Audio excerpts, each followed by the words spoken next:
Бармақтай бала ертегісі. Ертеде бір отыншы әйел бала-шағасымен өмір сүріпті. Олардың 4 ұлдары болыпты. 3 ұлы бойшаң, сұңғақ болса, бір ұлының кішкентай болғаны сонша, оны бәрі бармақтай бала деп атап кетіпті. Олар өте нашар кедей тұрыпты. Жоқсылықтың кесірінен балалар күнде орманға жидек пен саңырауқұлақ теруге барады екен. Бір күні әдеттегідей ағайынды 4-еуі жиналып, саңырауқұлақ теруге орманға барады. Орман ішінде олар жауыз қарақшыға кез болады. Қарақшы балаларды ұстап алып былай дейді: «Ал енді мен сендерді зынданға қамап қоямын да, әке-шешелерің құнын төлемегенше ұстаймын» дейді. Балалар қанша жалынғанмен, қарақшы оларды босатпайды. Біздің ата-анамыз кедей адамдар, олардың құн төлейтін шамасы жоқ деп балалар жалбарынады. Ақшалары жоқ десеңдер, онда сендерді мен жеймін деп қорқытады. Содан балаларды қамап қойып, өзі той тойлауға кетеді. Сорлы балалар қараңғы зынданда қорқып жылап отырады. Ал бармақтай бала болса, есіктің саңылауынан еркін өтіп, қарақшы тойлап отырған бөлмеге кіріп кетеді.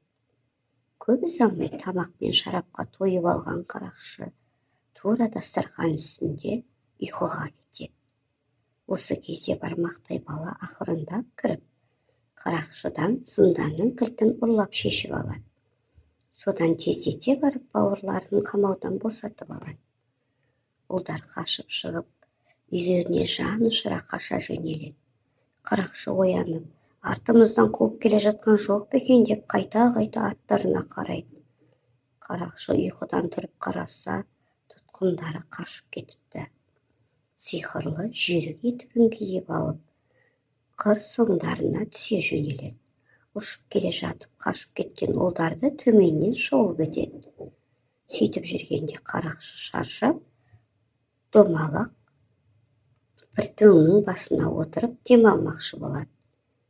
Демалып отырып ол ұйқыға кетеді. Сол дөңнің етегіндегі үңгірге балалар тығылған екен. Ағайынды балалар үңгірден шыға сала тым-тырақай қаша жөнеледі. Бармақтай бала ойланып қайта келеді. Ол қарақшының сиқырлы етігін шешіп алып, аяғына кисе, етік кіп-кішкентай болып аяғына дәл болады. Үйге келсе, бауырлары күтіп отыр екен. Ата-аналары балаларының аман есен келгеніне қатты қуанады. Содан бері етік киген бармақтай бала патшалықтың жел аяғы атанып кетеді. Қарақшы болса, ормандағы дөң үстінде сол күйі қала беріпті. Бармақтай бала оны сиқырлы етіксіз қалдырып, онсыз қарақшы жүре алмайды екен.